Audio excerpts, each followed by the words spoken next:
राधे राधे, जय श्री कृष्णा, जय दुर्गा माँ। आप सभी को नवरात्रि की हार्दिक शुभकामनाएं। नवरात्रि का पहला व्रत माँ शैलपुत्री का होता है। नवरात्रि का त्योहार 9 दिन तक चलता है।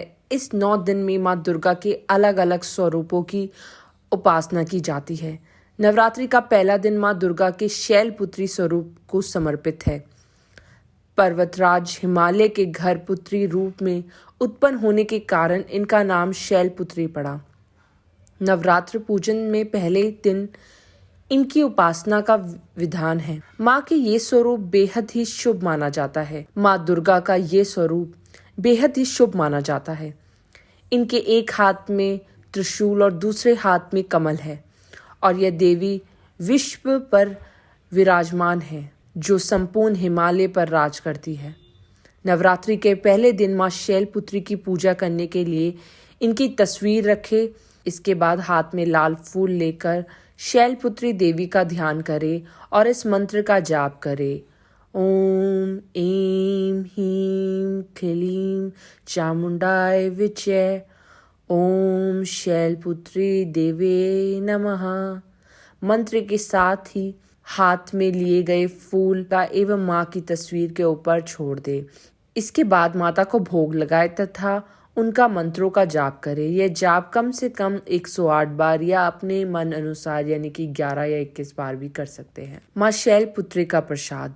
माँ शैलपुत्री के चरणों में गाय का घी अर्पित करने से भक्तों को आरोग्य का आशीर्वाद मिलता है, जिससे व्यक्ति का मन एवं शरीर दोनों ही निरोगी रहते हैं।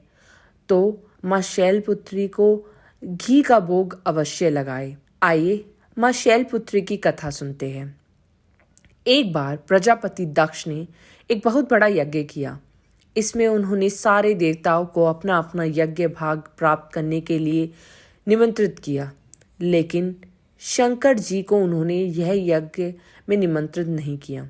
सती ने जब सुना कि उनके पिता एक अत्यंत विशाल यज्ञ का अनुष्ठान कर रहे हैं, तब वहां जाने के लिए उनका मन विकल हो उठा। अपनी यह इच्छा इन्होंने शंकर जी को बताई। सारी बातों पर विचार करने के बाद उन्होंने कहा, प्रजापति दक्ष किसी कारण से हमसे नाराज है।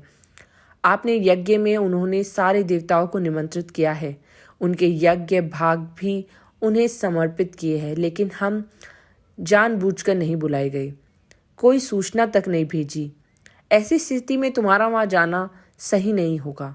शंकर जी के ये कहने से भी सती नहीं मानी। उनका प्रबल आग्रह देखकर भगवान शंकर जी ने उन्हें वहां जाने की अनुमति दे दी। सती ने पिता के घर पहुंचकर देखा कि कोई भी उनसे आदर और प्रेम के साथ बातचीत नहीं कर रहा है। केवल उनकी माता ने स्नेह से उन्हें गले लगाया। बहनों की बातों में व्यंग और उपहास के भाव भरे हुए थे। परिजनों के इस व्यवहार से उनके मन को बहुत दुख पहुंचा।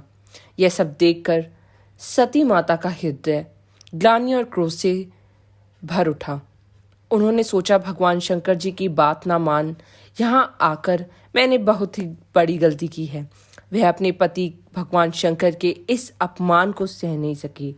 उन्होंने अपने उस रूप को वहीं योगिनी द्वारा जलाकर वज्रपात के समान इस दारुण दुखद घटना को सुनकर शंकर जी ने क्रोध से भरकर अपने गणों को भेजकर वह यज्ञ का पूरा विध्वंस करा दिया। सती ने योग्य गनि द्वारा अपने शरीर को भस्म कर अगले जन्म में शैल राज्य हिमालय की पुत्री के रूप में जन्म लिया और इसी प्रकार वह शैलपुत्री कहलाई गई। तो बोलिए जय माँ शैलपुत्री। तो आप सभी को एक बार फिर से नवरात्रि की हार्दिक शुभकामनाएं। अपने परिवार सहित माँ दुर्गा की पूजा अवश्य कीजिएगा। जय माँ दुर्गा, जय शैलपुत्री माँ। यदि आप मेरे चैनल पर नए हैं तो कृपया करके इसे सब्सक्राइब अवश्य कीजिएगा। जय माता दी।